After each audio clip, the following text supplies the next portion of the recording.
രാവിലെ എഴുന്നേറ്റ പിന്നെ ആദ്യത്തെ ജോലി എന്താണെന്ന് വെച്ചാൽ ഈ ബ്ലൈൻഡ്സൊക്കെ ഒന്ന് പൊക്കിയിടുക എന്നുള്ളതാണ്. കർട്ടൻ പൊക്കിയിടുക.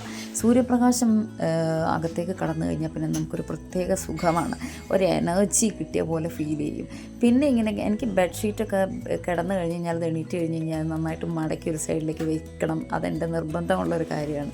കുഞ്ഞിതേ ചക്ക വെട്ടിയിട്ട പോലെ കിടക്കുന്നു. പിന്നെ രാവിലത്തെ വേറൊരു റുട്ടീനാണ് വാഷിംഗ് മെഷീനിൽ തുണിയിടുക എന്നുള്ളത്. രാവിലെ അലക്കാനാണ് വിരിക്കാൻ പറ്റുള്ളൂ. ഇതൊക്കെ കഴിഞ്ഞൊരു ഡെയിലി റുട്ടീൻസൊക്കെ കഴിഞ്ഞാൽ കുറച്ച് നേരം എൻ്റെ ചെടികളെയൊക്കെ കണ്ട് ഞാനങ്ങനെ ആസ്വദിക്കും. ഇവരെയൊക്കെ കാണുമ്പോഴാണ് സത്യത്തിൽ എനിക്ക് പണിയെടുക്കാനൊക്കെ ഉള്ളൊരു ഊർജ്ജം കിട്ടുന്നത് എന്ന് പറയാം. ഇവരുടെ അടുത്ത് ചെന്നിട്ട് ഞാൻ കുറേ വർത്താനമൊക്കെ പറയും, കിന്നാരമൊക്കെ പറയും, തൊട്ട് തലോടി നോക്കും. അപ്പോൾ എനിക്കൊരു സുഖം, അവർക്കൊരു സുഖം. പിന്നെ നമ്മൾ വെള്ളം ഒഴിച്ചിട്ടുണ്ടോ അല്ലെങ്കിൽ ഈ എന്താ പറയുക ഈ പുഴുക്കളോ വല്ലതും കയറി പിടിച്ചിട്ടുണ്ടോ അങ്ങനെയൊക്കെ ഡെയിലി നോക്കണം. എന്നാലാണ് ഇതൊക്കെ ഇങ്ങനെ പരിപാലിച്ച് നമ്മൾ കൃത്യമായി പരിപാലിച്ചാൽ മാത്രമാണ് ഇവരൊക്കെ ഇതുപോലെ ഇങ്ങനെ ഭംഗിയായിട്ടിരിക്കുള്ളൂ. മാത്രമല്ല നമ്മൾ ഇൻഡോർ വെക്കുന്നതല്ലേ, പ്രാണികളൊക്കെ കയറിയാൽ ഈ പറഞ്ഞ പോലെ ഫുഡിലൊക്കെ വരും. ഇതെൻ്റെ പുറത്തുള്ള ചെടികളാണ്. സത്യത്തിൽ ഞാനിത് ഇൻഡോർ വെച്ചാണ് ഇപ്പോൾ എടുത്ത് ഔട്ട്ഡോർ വെച്ചു. കാരണം അതിനകത്ത് വെള്ളീച്ച ശല്യമുണ്ട്. പെപ്റ്റിസൈഡ് ഞാൻ അടിച്ചു കൊടുക്കാറുണ്ട്, എന്നാലും അത് ധാരാളമായിട്ട് കാണുന്നുണ്ട്.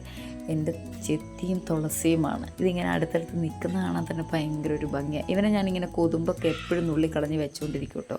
എന്താണെന്ന് വെച്ച് കഴിഞ്ഞാൽ എപ്പോൾ നോക്കിയാലും അത് നല്ല ബുഷിയായിട്ട് നിൽക്കാൻ വേണ്ടിയിട്ടാണ്. അല്ലെങ്കിൽ ഉണങ്ങിപ്പോവും കൊതുമ്പൊക്കെ ഉണ്ടെങ്കിൽ. എൻ്റെ ആന്തൂറിയം കളക്ഷൻസാണിത്. ബാക്ക് സൈഡിലുണ്ടായിരുന്നു, ഇങ്ങോട്ട് മാറ്റി ഞാനിത്. ഇപ്പോൾ നന്നായിട്ട് കായ്ക്കുന്നുണ്ട്. കാരണം നല്ല ഷെയ്ഡിലാണ് നിൽക്കുന്നത്. ഈ പ്രകൃതിക്കൊരു സ്വഭാവമുണ്ട്. അതിനെ നമ്മൾ സ്നേഹിച്ചാൽ അത് നമ്മളെ ഇരട്ടി സ്നേഹിക്കും. പിന്നെ നമ്മളോട് പോരുകത്തുമില്ല. പുൽത്തകിടിയും നല്ല ഭംഗിയാണ്, പക്ഷേ ഇതിനകത്ത് നടക്കാൻ അത്ര ഭംഗിയില്ല, കാരണം പഴുതാരയുണ്ട്.